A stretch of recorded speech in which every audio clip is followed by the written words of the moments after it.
suis ravie d'exposer après cet exposé parce que je crois que, résumant les critiques qui sont apportées au commerce équitable et l'intérêt du commerce équitable, ma voisine a très très bien embrayé sur quelles sont les conceptions de la RSE. Parce qu'on est au cœur d'un débat sur ces conceptions. Et pour moi, comme tous les débats, il est pratico-pratique ce débat. C'est-à-dire que selon les conceptions que l'on a, les acteurs, et pour moi les acteurs du management ne sont pas seulement les managers, les acteurs vont prendre des positions différentes et mon exposé ne vise que très modestement à tenter d'éclairer leur choix à l'ensemble de ces acteurs de la responsabilité sociale, les managers, les ONG, les syndicats, les instances nationales et internationales, et j'en oublie beaucoup, qui vont intervenir pour que les entreprises deviennent plus responsables. Et donc, en ces temps de crise, je me sens moins ringarde d'aborder les problèmes de la régulation, parce que je sentais que je n'étais pas tout à fait dans le cadrage, et je me suis dit, je vais apporter mon petit des échos, là, et on ne parle plus que de régulation, donc moi aussi j'en cause, et je me sens plus à l'aise pour ce faire.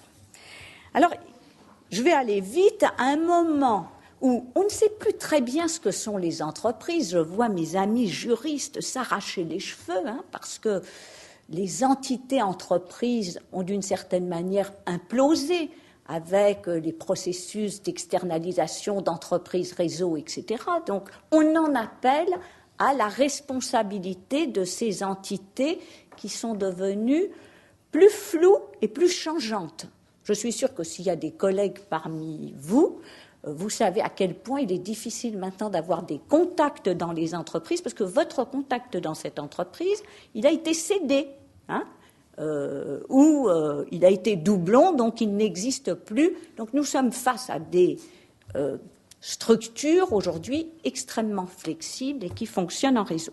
C'est à ce moment-là, et au sortir des 30 Glorieuses, qu'on en appelle à la responsabilité sociale des entreprises. Et avant de venir vous voir, je regardais le code éthique de Lehman Brothers. Il est toujours en ligne. Je me suis dit que j'allais le télécharger avant qu'il ne disparaisse. Donc, mon problème, c'est comment faire et de vous donner les modèles du comment faire, tels qu'ils apparaissent dans la littérature managériale et dans la littérature professionnelle. Comment on fait pour rendre les entreprises responsables? Non, j'ai appuyé sur la mauvaise flèche. Alors d'abord, on est dans le modèle quand même dominant où il faut surtout ne rien faire. Parce que il faut un État modeste. Et la RSE est une idéologie dangereuse. Vous avez tous en tête les propos de Friedman ou maintenant de Anderson qui disent « horreur et triple damnation ». Les entreprises se laissent imprégner d'une idéologie horriblement dangereuse pour elles. Heureusement, elles disent et elles ne le font pas, donc c'est pour l'instant pas trop dangereux, mais les discours, quand même, il faut s'en méfier, puisque les autres pourraient s'en servir comme levier pour dire faites ce que vous dites. Donc là, on se soucie autant que dans les autres courants de développement durable et d'intérêt général. On ne dit pas peu importe, mais on pense que la meilleure manière de l'assurer, c'est un marché le plus possible libéré, qui, en agrégeant les intérêts individuels, va assurer l'intérêt général et quelque chose qui est extrêmement important dans ce courant, la liberté des individus. Donc, dans chacune de ces conceptions, je n'aurai pas du tout le temps de le développer, véhicule une image de ce qu'est, implicite ou explicite d'ailleurs, de ce qu'est l'individu, l'organisation, la société, la démocratie, le rôle du politique, enfin... Là, l'humain, hein, c'est un homo economicus qui a des intérêts préfabriqués, dirais-je, hein, qui échappent au marché. Et la responsabilité de l'entreprise, la seule pour laquelle elle est légitime, c'est d'accroître la valeur pour l'actionnaire. Sinon, disent ces intervenants, mais de quel droit dirait-elle ce qui est l'intérêt général ? L'entreprise est ignorée comme organisation et on se situe bien face à la RSE pour la combattre le plus vigoureusement possible. Ce n'est pas du tout le courant dominant aujourd'hui chez les promoteurs de la RSE, vous l'aurez deviné sans que je le dise. Je l'ai. Le courant dominant, c'est celui que j'ai intitulé le volontarisme des stakeholders. Quand je lisais mon code éthique de Lehman Brothers, il commence par on n'a pas besoin de loi, on n'a pas besoin, la morale c'est la morale et nous la respecterons dans nos pratiques. La RSE est bénéfique. Alors je vais m'entendre par ce bénéfique, c'est si on fait le bien, ça rapporte. C'est le business case de la RSE. Donc il n'est pas utile d'imposer, de contraindre, etc., puisque c'est par ignorance. Alors j'avoue que moi je viens du monde des entreprises et donc j'ai un certain respect pour les managers. Je pense qu'ils ne sont pas si cloches, hein, qu'on voudrait bien le penser, et que quand la RSE, si la RSE, ça rapportait, hein, je vais même être méchante, Jean-Pascal, ils apprennent vite, hein. C'est comme les médecins qui ne comprennent rien à la gestion, aussitôt qu'ils sont dans les cliniques privées, 15 jours, hein, et c'est pas la peine de leur faire un an de formation à la gestion. En général, ils ont compris les bases très rapidement. Donc, dans ce courant, ça rapporte, c'est ce qu'on appelle le business case, hein, il faut voir comment.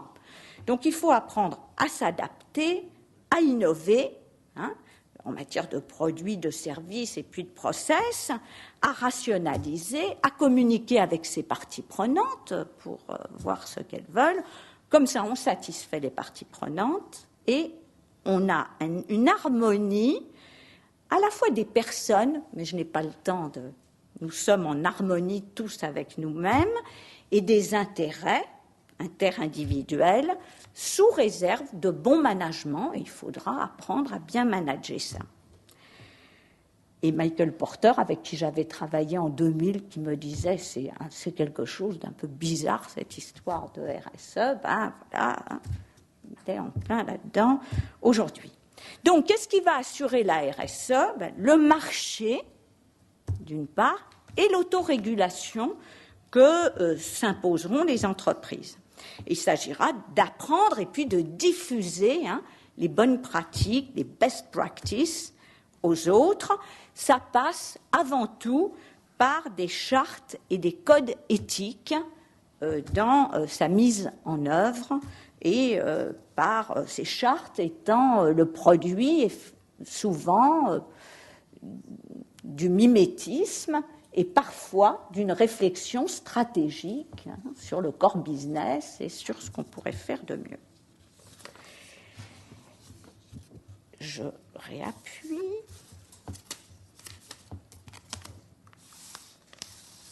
Alors, il y a des gens qui sont moins optimistes. Grâce à la grande neutralité de mon discours, vous ne saurez pas à quelle conception j'appartiens. Mais il y a des gens qui sont moins optimistes. Je me dépêche. 2 minutes, j'ai le temps.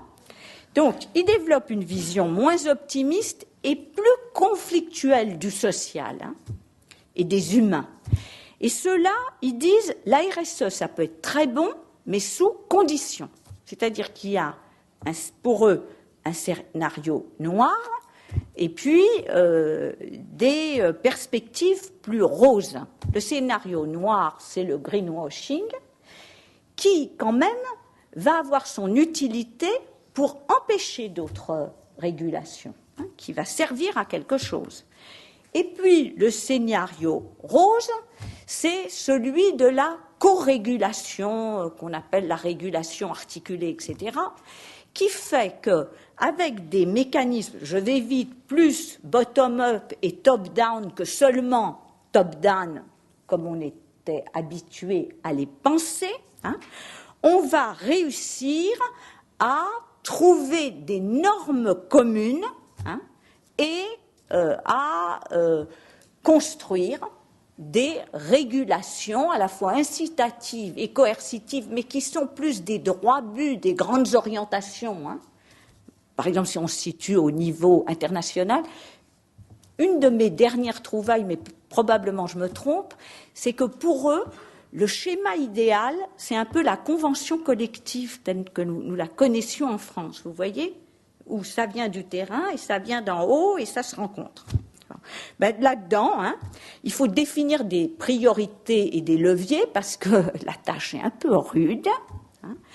Et on a des entreprises qui s'engagent dans des accords cadres internationaux, des initiatives multi-stakeholders. Il y a des entreprises, et certains d'entre nous les connaissent bien ici, comme les entreprises de la Business Leader Initiative for Human Rights, qui s'engagent pour tester la validité du projet de normes des Nations Unies sur les droits humains. Donc il y a des entreprises qui se disent toutes seules, on n'y arrivera que dans certains cas où la différenciation sera profitable. Ensemble, on ne peut pas y arriver. On ne peut pas y arriver collectivement, même avec beaucoup de diffusion. Donc, il faut faire autrement. Et puis, mon dernier point, puisque je n'ai plus qu'une minute, c'est dommage parce qu'il est un peu...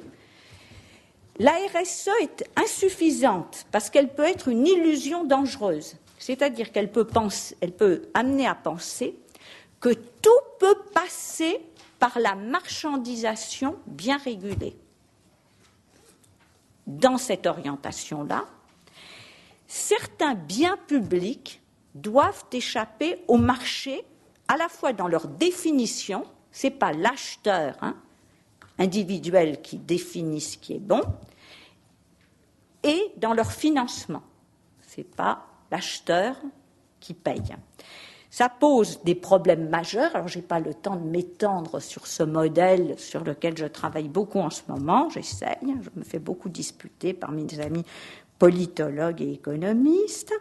Et donc, le problème, c'est d'arriver à une gouvernance démocratique mondiale, mais autant ça paraissait fou, il y a quelque temps, autant, voilà, la question se repose, pour construire pas seulement des concurrences et des compétitions, il en faut, mais aussi des coopérations et des solidarités.